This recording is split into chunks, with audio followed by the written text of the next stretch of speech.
नमस्कार दर्शक बंधु पूर्व पक्ष प्रस्तुत मैदान को मु तृप्ति आपण मानकु स्वागत करुछि।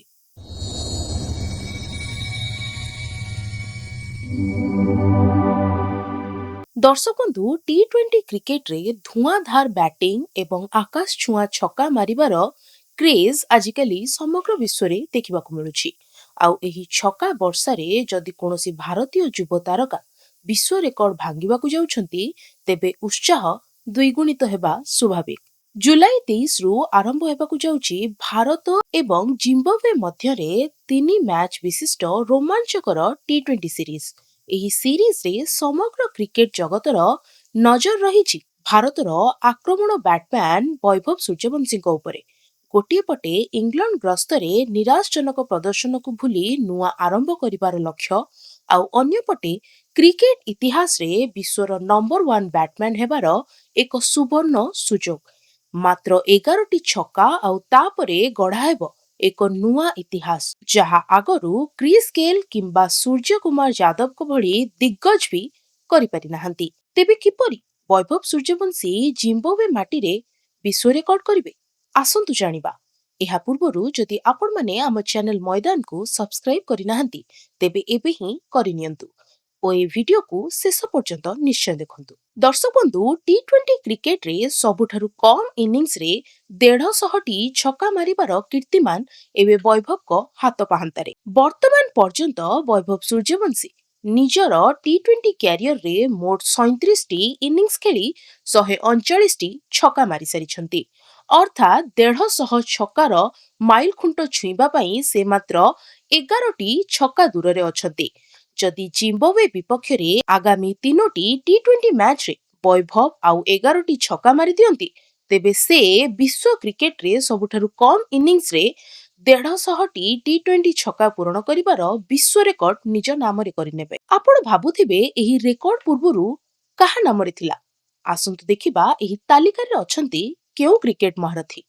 ପ୍ରଥମ ମହମ୍ମଦ ୱାସିମ, ଯିଏକି ୟୁଏଇର ଖେଳାଳି। ବର୍ତ୍ତମାନ ସବୁଠାରୁ ଦ୍ରୁତ 150ଟି ଛକା ମାରିବାର ବିଶ୍ୱ ରେକର୍ଡ କରିଛନ୍ତି। ସେ 600ଟି ଇନିଂସରେ ଏହି କାରନାମା କରିଥିଲେ। ଦ୍ୱିତୀୟତଃ ରହିଛନ୍ତି ୱେଷ୍ଟଇଣ୍ଡିଜର ଧୂଆଁଧାର ଓପନର ଏଭିନ୍ ଲୁଇସ୍, ଯିଏକି 70ଟି ଇନିଂସରେ 150ଟି ଛକା ପୂରଣ କରି ଦ୍ୱିତୀୟ ସ୍ଥାନରେ ଅଛନ୍ତି। ଓ ଶେଷରେ ୟୁନିଭର୍ସ ବସ୍ କ୍ରିସ୍ ଗେଲ୍, ଯାହାଙ୍କୁ ଛକାର ସମ୍ରାଟ ବୋଲି କୁହାଯାଏ, ସେ 72ଟି ଇନିଂସରେ 150ଟି ଛକା ମାରି ତୃତୀୟ ସ୍ଥାନରେ ରହିଛନ୍ତି। ଭାରତ ପକ୍ଷରୁ ସବୁଠାରୁ କମ୍ ଇନିଂସରେ 150ଟି ଟି20 ଛକା ମାରିବାର ରେକର୍ଡ ରହିଛି ମିଷ୍ଟର 360 ଡିଗ୍ରୀ ସୂର୍ଯ୍ୟକୁମାର ୟାଦବଙ୍କ ନାମରେ। ସୂର୍ଯ୍ୟକୁମାର 86ଟି ଇନିଂସରେ ଏହି ସଫଳତା ପାଇଥିଲେ। ଏବେ ଚିନ୍ତା କରନ୍ତୁ, ଯେଉଁଠି ମହମ୍ମଦ ୱାସିମ 66ଟି ଇନିଂସ, ଗେଲ୍ 72ଟି ଇନିଂସ ଏବଂ ସୂର୍ଯ୍ୟକୁମାର 86ଟି ଇନିଂସ ନେଇଥିଲେ, ସେଠାରେ ବୈଭବ ସୂର୍ଯ୍ୟବଂଶୀ ମାତ୍ର 40ରୁ କମ୍ ଇନିଂସରେ ଏହି କାରନାମା କରି ବିଶ୍ୱ ରେକର୍ଡ ନିଜ ନାମରେ କରିବାକୁ ଯାଉଛନ୍ତି। ତେବେ ବୈଭବଙ୍କ ପାଇଁ ଏହି ସଫଳତା ସହଜ ହେବ ନାହିଁ, କାରଣ ନିକଟରେ ଶେଷ ହୋଇଥିବା ଇଂଲଣ୍ଡ ଗସ୍ତରେ ବୈଭବ ସୂର୍ଯ୍ୟବଂଶୀଙ୍କ ବ୍ୟାଟ୍ ସମ୍ପୂର୍ଣ୍ଣ ଶାନ୍ତ ରହିଥିଲା। ସେଠାରେ ସେ 3ଟି ଟି20 ମ୍ୟାଚରେ ମାତ୍ର 42 ରନ୍ ହିଁ ସଂଗ୍ରହ କରିପାରିଥିଲେ। ଇଂଲଣ୍ଡର ପିଚ୍ରେ ବିପକ୍ଷ ବୋଲରମାନେ ବୈଭବଙ୍କ ଦୁର୍ବଳତାକୁ ଧରି ନେଇଥିଲେ। ସେ ସର୍ଟ ପିଚ୍ ବୋଲିଂର ସାମ୍ନା କରି ବାରମ୍ବାର ଆଉଟ ହୋଇ ନିରାଶ ହୋଇଥିଲେ। କିନ୍ତୁ ଜଣେ ପ୍ରକୃତ ଖେଳାଳି ସେହି ଯିଏ ନିଜ ଭୁଲରୁ ହିଁ ଶିଖେ। ଜିମ୍ବାବ୍वे ଗସ୍ତ ପୂର୍ବରୁ ବୈଭବ ନିଜର ଦୁର୍ବଳତା ଉପରେ କଠିନ ପରିଶ୍ରମ କରିଛନ୍ତି। ସେ ସମ୍ପୂର୍ଣ୍ଣ ସମୟ ରାଜସ୍ଥାନ ରୟାଲ୍ସର ପ୍ରଶିକ୍ଷଣ କ୍ୟାମ୍ପରେ ବିତାଇ ସ୍ପୋର୍ଟସ ବଲର ସାମ୍ନା କରିବାର କୌଶଳକୁ ସୁଧାରି ନେଇଛନ୍ତି। ନେଟ୍ସରେ ସେ ଘଣ୍ଟା ଘଣ୍ଟା ଧରି ସ୍ପୋର୍ଟସ ବଲକୁ ବାହାରକୁ ପଠାଇବାର କଠୋର ଅଭ୍ୟାସ ଜାରି ରଖିଛନ୍ତି। ତେଣୁ ଜିମ୍ବାବ୍वे ହରାରେ ସ୍ପୋର୍ଟସ କ୍ଲବର ପିଚ୍ରେ ବୈଭବଙ୍କର ସେହି ନୂଆ ରୂପ କିପରି ରହୁଛି ତାହା ଦେଖିବା ନିଶ୍ଚିତ ଭାବରେ ରୋମାଞ୍ଚକର ହେବ। ତେବେ କ୍ରିକେଟ ପ୍ରେମୀମାନେ ନିଜ କ୍ୟାଲେଣ୍ଡର ଓ ଘଣ୍ଟାର ସମୟ ନୋଟ୍ କରି ରଖନ୍ତୁ, କାହିଁକି ନା ଭାରତ ଓ ଜିମ୍ବାବ୍वे ମଧ୍ୟରେ ବାଜି ସାରିଛି ସମର ଶଙ୍ଖ। ଏହି 3ଟି ଟି20 ମ୍ୟାଚର ସମ୍ପୂର୍ଣ୍ଣ ସୂଚୀ କିଛି ରହିଛି ଏପରି। ପ୍ରଥମ ଟି20 ମ୍ୟାଚ ହରାରେ ସ୍ପୋର୍ଟସ କ୍ଲବରେ 23 ଜୁଲାଇ ଗୁରୁବାର ସନ୍ଧ୍ୟା 4:30ରେ ହେବାକୁ ଥିବା ବେଳେ ଦ୍ୱିତୀୟ ଟି20 25 ଜୁଲାଇ ଶନିବାର ଓ ତୃତୀୟ ଟି20 26 ଜୁଲାଇ रविवार दिन हेबाकू धार्य कराଯାଇଛି। जिम्बाब्वे ग्रस्त केवल टीम इंडिया पाई नुहे बरं वैभव सूर्यवंशी क्रिकेट क्यारियर पाई एक नुआ मोड़ साब्यस्त होई पारे। इंग्लैंड रो विफलता परे जदि से जिम्बाब्वे माटी रे विस्फोरक बैटिंग करी 11टी छक्का मारी दियंती तेबे विश्व क्रिकेट रे भारतर पताका आउ थरे उच्चारे उड़िब।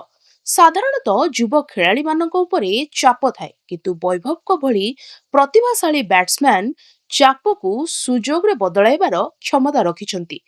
तेबे दर्शक बंधु एही सबुरु आपनको कोन लागुछि?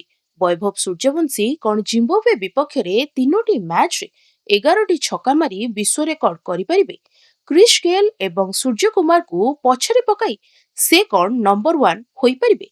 आपणको मतामत आमको कमेंट रे निश्चय जणातु। खेल जगतर प्रतिटी ताजा खबर एवं सठिक एनालिसिस सबुठारु आगरे देखिबा पई आम चैनल को लाइक शेयर एवं सब्सक्राइब करने को जमारू भूलंतु नहीं।